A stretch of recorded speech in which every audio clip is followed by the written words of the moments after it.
사도신경 하심으로 1월 10일 화요일 에바다교회 오늘을 여는 말씀 시작하겠습니다. 나는 전능하신 아버지 하나님 천지의 창조주를 믿습니다. 나는 그의 유일하신 아들 우리 주 예수 그리스도를 믿습니다. 그는 성령으로 잉태되어 동정녀 마리아에게서 나시고 본디오 빌라도에게 고난을 받아 십자가에 못 박혀 죽으시고 장사된 지 사흘 만에 죽은 자 가운데서 다시 살아나셨으며 하늘에 오르시어 전능하신 아버지 하나님 우편에 앉아 계시다가 거기로부터 살아있는 자와 죽은 자를 심판하러 오십니다. 나는 성령을 믿으며 거룩한 공교회와 성도의 교제와 죄를 용서받는 것과 몸의 부활과 영생을 믿습니다. 아멘. 하나님께서 오늘 우리에게 주신 말씀은 출애굽기 8장 1절에서 15절까지 말씀입니다. 성경 말씀 봉독하겠습니다. 여호와께서 모세에게 이르시되 너는 바로에게 가서 그에게 이르기를 여호와의 말씀에 내 백성을 보내라. 그들이 나를 섬길 것이니라. 내가 만일 보내기를 거절하면 내가 개구리로 너의 온 땅을 치리라. 개구리가 나일강에서 무수히 생기고 올라와서 내 궁과 내 침실과 내 침상 위와 내 신하의 집과 내 백성과 내 화덕과 내 떡반죽 그릇에 들어갈 것이며 개구리가 너와 내 백성과 내 모든 신하에게 기어 오르리라 하셨다 하라. 여호와께서 모세에게 이르시되 아론에게 명령하기를 내 지팡이를 잡고 내 팔을 강들과 운하들과 못 위에 펴서 개구리들이 애굽 땅에 올라오게 하라 할지니라. 아론이 애굽 물들 위에 그의 손을 내밀매 개구리가 올라와서 애굽 땅에 덮이니 요술사들도 자기 요술대로 그와 같이 행하여 개구리가 애굽 땅에 올라오게 하였더라. 바로가 모세와 아론을 불러 이르되 여호와께 구하여 나와 내 백성에게서 개구리를 떠나게 하라. 내가 이 백성을 보내리니 그들이 여호와께 제사를 드릴 것이니라. 모세가 바로에게 이르되 내가 왕과 왕의 신하와 왕의 백성을 위하여 이 개구리를 왕과 왕후에서 끊어 나일 강에만 있도록 언제 구하는 것이 좋을는지 내게 분부하소서. 그가 이르되 내일이니라. 모세가 이르되 왕의 말씀대로 하여 왕에게 우리 하나님 여호와 같으니가 없는 줄을 알게 하리니 개구리가 왕과 왕궁과 왕의 신하와 왕의 백성을 떠나서 나일강에만 있으리이다 하고 모세와 아론이 바로를 떠나 나가서 바로에게 내리신 개구리에 대하여 모세가 여호와께 간구하며 여호와께서 모세의 말대로 하시니 개구리가 집과 마당과 밭에서부터 나와서 죽은지라. 사람들이 모아 무더기로 쌓으니 땅에서 악취가 나더라. 그러나 바로가 숨을 쉴 수 있게 됨을 보았을 때에 그의 마음을 완강하게 하여 그들의 말을 듣지 아니하였으니 여호와께서 말씀하신 것과 같더라. 아멘. 창조 질서에 부합하지 않은 현상을 우리는 재앙이라고 부릅니다. 사람들은 이 재앙이 앞에 오면은 무기력해집니다. 아무리 최첨단 기술이 발달하고 안정적인 국가적 시스템이 있다 해도 재앙 앞에서는 속수무책으로 당할 수밖에 없는 것이 우리의 현실입니다. 음, 우리가 코로나 사태를 겪으며 또 환경 파괴로 인한 결과로 많은 자연재해를 겪으며 깨달은 사실이기도 합니다. 코로나 재앙이 있은 지 7일 후 바로가 여전히 완악한 마음으로 하나님 말씀에 순종하지 않자 하나님은 두 번째 재앙인 개구리 재앙으로 애굽을 치십니다. 1절에서 2절 말씀 보겠습니다. 여호와께서 모세에게 이르시되 너는 바로에게 가서 그에게 이르기를 여호와의 말씀에 내 백성을 보내라. 그들이 나를 섬길 것이니라. 내가 만일 보내기를 거절하면 내가 개구리로 온 땅을 치리라. 창조 때 하나님은 바다 짐승이 물에서 번성하게 하셨고 그들을 포함한 모든 피조물들을 사람이 다스리게 하셨습니다. 그런데 하나님께서 모세를 통하여 창조 질서의 변화를 주니까 어떠한 일이 일어나냐면 사람들의 평온했던 일상이 다 무너지는 것을 볼 수 있습니다. 우리 3절에서 6절까지 말씀입니다. 개구리가 나일강에서 무수히 생기고 올라와서 내 궁과 내 침실과 내 침상 위와 내 신하의 집과 내 백성과 내 화덕과 내 떡 반죽 그릇에 들어갈 것이며 개구리가 너와 내 백성과 내 모든 신하에게 기어오르리라 하셨다 하라. 여호와께서 모세에게 이르시되 아론에게 명령하기를 내 지팡이를 잡고 내 팔을 강들과 운하들과 못 위에 펴서 개구리들이 애굽 땅에 올라오게 하라 할지니라. 아론이 애굽 물들 위에 그의 손을 내밀매 개구리가 올라와서 애굽 땅에 덮이니. 예, 개구리가 사는 곳은 나일강, 물이 가까이 있는 곳입니다. 그런데 하나님께서 아론의 지팡이를 사용하셔서 나일강에 사는 개구리들을 애굽 땅으로 올라오게 합니다. 그러자 개구리들이 궁의 침실에, 침상에, 또 화덕에, 떡 반죽 그릇, 생활 공간 곳곳에 가득하게 되었습니다. 그러자 개구리들이 침범함으로 인해서 삶의 경계가 다 무너지게 되었고 일상생활을 할 수 없게 되었습니다.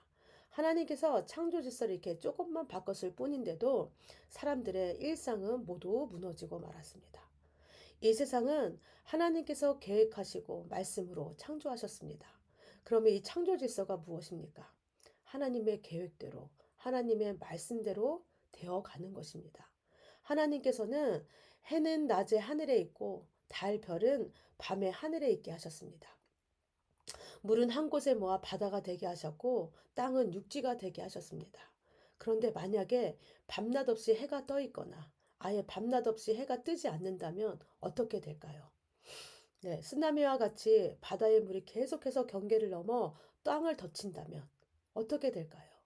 이번 겨울 추위처럼 계속해서 눈이 오고 강추위가 계속된다면 어떻게 될까요? 재앙의 연속입니다. 도저히 사람들이 살 수 없게 됩니다. 우리가 당연하게 여기는 오늘의 평온한 일상이 어떻게 유지되고 있습니까?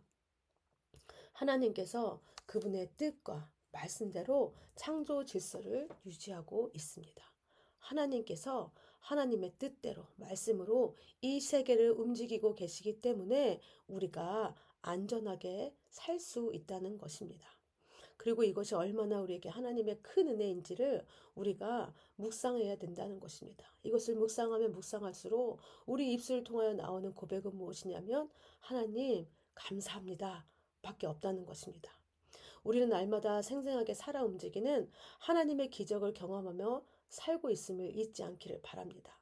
하나님께서 우리의 일상의 삶을 쉬지 않고 돌보시고 보호하시기 때문에 우리가 숨을 쉬고 자고 일어나고 우리의 일상의 삶을 영위해 나갈 수 있는 것입니다.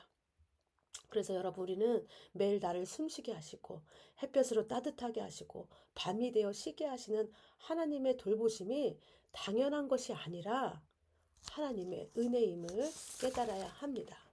그래서 여러분 오늘 하루 나를 숨쉬게 하신 하나님, 내 생명을 지키시고 보호하신 하나님, 나를 일하게 하시는 하나님, 일터를 주신 하나님, 나의 일상의 삶을 살게 하신 하나님께 우리가 진심으로 마음을 다해서 감사의 고백을 드리는 오늘 하루가 되기를 원합니다.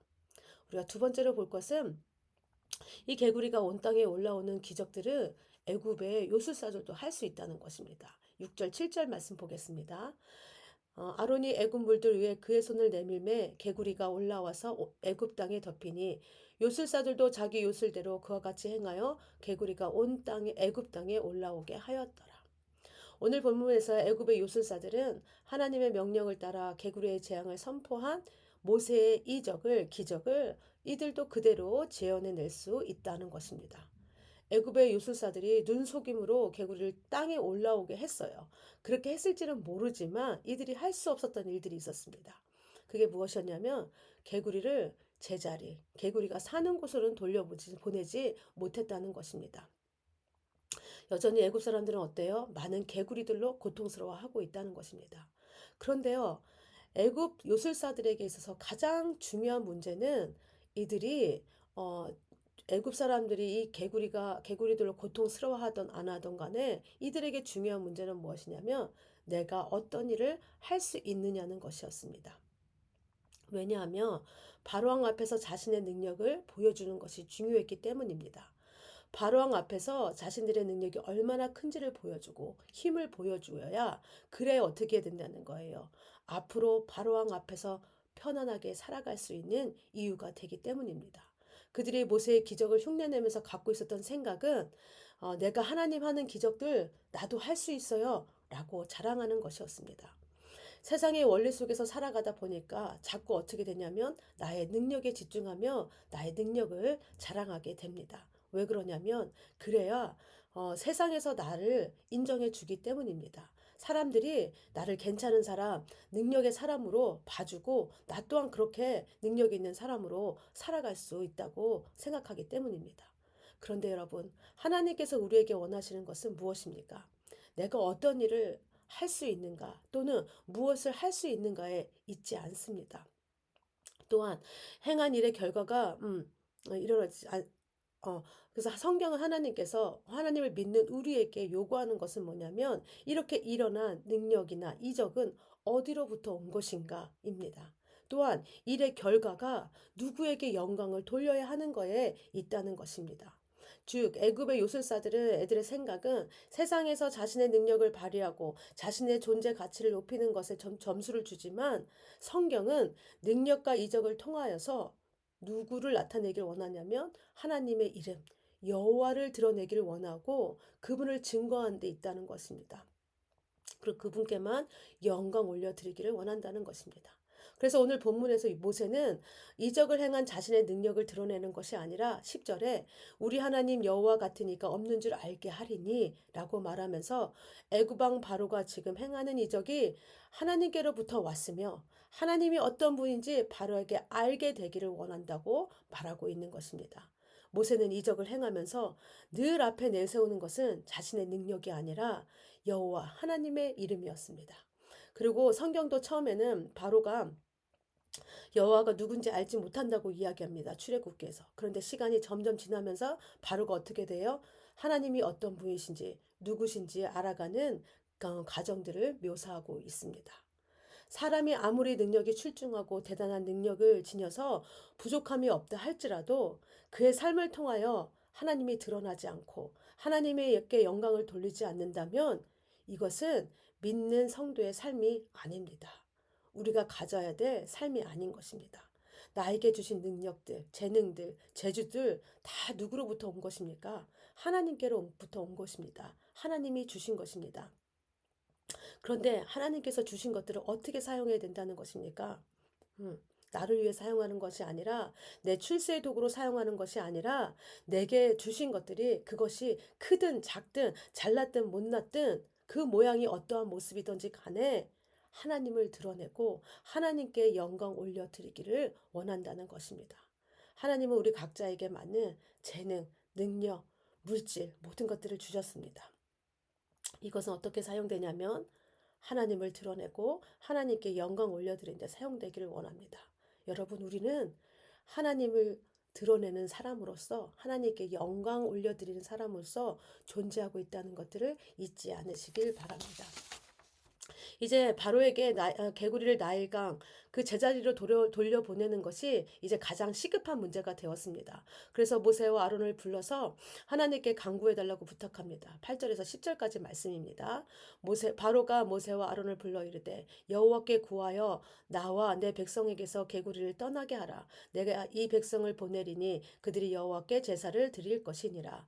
모세가 바로에게 이르되 내가 왕과 왕의 신하와 왕의 백성을 위하여 이 개구리를 왕과 왕궁에서 끊어 나일강에만 있도록 언제 간구하게 것이 좋을는지 내게 분부하소서. 그가 이르되 내일이니라. 모세가 이르되 왕의 말씀대로 하여 왕에게 우리 하나님 여호와 같으니가 없는 줄을 알게 하리니. 그러자 모세는 이제 언제 개구리를 없앨지를 이제 바로에게 묻습니다. 바로가 뭐라고 대답하냐면 내일이라고 이야기합니다. 왜 내일일까요? 지금 당장이라도 개구리가 사라져야 자신의 일상에 편안한 삶으로 돌아갈 수 있는데 왜 내일이라고 얘기했을까요? 예, 대부분의 학자들은 바로가 혹시라도 밤새 개구리들이 알아서 사라지지 않을까 하는 기대 심리 때문이라고 봅니다. 또 애굽에서 개구리는 다산과 풍요의 상징으로 생각해서 이것들을 숭배했습니다. 아마도 바로는 자신이 섬기는 개구리 신에게 시간을 벌어주고 싶었던 것 같습니다. 지금 당장이 아닌 내일이면 개구리가 개구리 이 신이 자신들을 구원해 주지 않을까라는 기대감이 있었다는 것입니다. 그런데 이런 일이 일어났습니까? 바로가 원하는 일은 일어나지 않았습니다. 모세가 요구했던 대로 모세의 기도가 응답이 되었습니다. 하나님은 이 일을 통하여서 하나님 너희가 섬기는 신과는 다르다는 것을 보여주고 있습니다. 누구에게? 바로에게. 그리고 바로에게 무엇을 보여주시냐면 하나님의 하나님 되신 여호와 되심을 지금 보여주고 계십니다. 그럼에도 바로는요 자신이 숨을 쉴 수 있게 되자 생각이 달라집니다. 바로의 마음속에는 우상으로 가득 차서 하나님께서 기회를 주심에도 그 기회를 잡지 못하고 더 완악해져 갑니다. 하나님은 바로에게도 하나님을 알고 섬길 수 있는 기회를 주셨습니다. 우리도요, 우리 마음속에 우상들로 하나님께서 우리에게 주신 하나님을 섬기는 일을 놓치지 않고 있는지를 생각해 보시기 바랍니다. 하나님도요, 우리에게 하나님을 알고 섬길 수 있는 기회, 시간을 주셨습니다. 하나님은 우리에게 하나님을 마음껏 찬양하고 예배할 수 있는 기회, 시간을 주셨습니다. 성경 읽고 하나님의 말씀을 듣는 시간을 주셨습니다. 여러분, 우리도 숨 쉴 수 있을 때 하나님을 마음껏 찬양하고 예배하시기 바랍니다. 마음껏 기도하시기 바랍니다. 하나님의 몸인 교회를 열심히 성실하게 섬기길 원합니다. 우리 성도님들을 더 사랑하고 섬기는 여러분들 되시기 원합니다. 우리의 어리석음으로, 우리의 우상으로 인하여서 하나님께서 주신 시간들, 이 귀한 기회들을 놓치는 여러분들이 되시지 않기를 원합니다. 하나님께서 주시고자 하는 그 은혜와 축복을 놓치는 여러분들이 되시지 않기를 원합니다. 하나님은 지금도요, 우리한테 하나님을 섬김으로, 하나님을 알므로, 하나님을 예배함으로 주시고자 하는 놀라운 축복들, 은혜들을 갖고 계십니다. 주시고 싶어 하십니다. 그런데 우리가 내 안에 있는 우상들로, 죄들로 인하여서 그것들을 놓치고 있지는 않은지 생각해 보시기 원하고, 있다면 우리가 이 모든 것들도 하나님 앞에 회개함으로 하나님, 내가 이제는 더 하나님을 잘 섬기고 예배하는 자가 되기를 원합니다. 더 마음으로 찬양하고 기도하는 자가 되기를 원합니다. 하나님 만나는 그 시간에 주님 앞에 더 가까이 나갈 수 있는 나의 모습이 되기를 원합니다. 라고 기도하시는 여러분들 다 되시기 바랍니다. 이 시간 우리 함께 기도하겠습니다. 기도하실 때 말씀은 주님의 은혜로 눈을 뜨고 주님의 보호하심으로 오늘의 일상을 평안하게 살 수 있게 하심을 감사드립니다. 주님께서 우리의 보호자여 공급자이십니다. 라고 고백하시기 바랍니다. 가정을 위해 기도하실 때는 우리 가정이 하나님께서 주신 시간들을 소중히 여기며 하나님을 마음껏 예배하고 찬양하고 기도하는 가정이 되게 하여 주시옵소서 라고 기도해 주세요. 교회를 위해 기도하실 때는 우리 교회에 주신 물질, 섬김, 돌봄을 통하여서 하나님을 드러내게 하시고 하나님께만 영광 올려드리게 하여 주시옵소서 라고 기도해 주시기 바랍니다. 또 나라와 세계를 위해 기도하실 때는 이 땅의 모든 백성이 창조 질서 속에 임하신 하나님의 손길, 하나님의 인도하심을 깨닫게 하시고 이 땅의 주인인 하나님을 알게 하시고 하나님을 예배하며 경배하게 하여 주시옵소서 라고 기도해 주시기 바랍니다. 오늘 이 시간은 공동체를 위한 기도는 우리 이기영 목사님을 위해서 함께 기도하겠습니다. 우리 이기영 목사님 사역하실 때 하나님께서 지혜와 능력을 더하여 주시옵시고 건강도 더하여 주시옵시고 또 인천에서 오고 가는 모든 길 가운데 하나님께서 안전하게 지켜주시옵소서라고 기도해 주시고 또 사무실 공사를 함께 진행하고 계시는 또 우리 이기영 목사님을 비롯하여서 최청경 목사님, 류현철 목사님, 박동지 집사님을 위해서 또 그 외에 또 함께 도와주시는 손길들을 위해서 함께 기도해 주시기 바랍니다. 안전사고 나지 않도록 주님께서 지켜주시옵시고 또 우리 교인들이 함께 이 공사에 참여함으로 또 함께 이 일들을 이루어갈 수 있는 우리 공동체가 되게 해달라고 기도해 주시고 또 이 시간 또 기도하실 때 또 생각나시는 분들 기도 제목 알고 계시는 분들이 있다면 함께 기도하시겠습니다. 기도하신 후에 주기도문으로 모든 순서 마치겠습니다.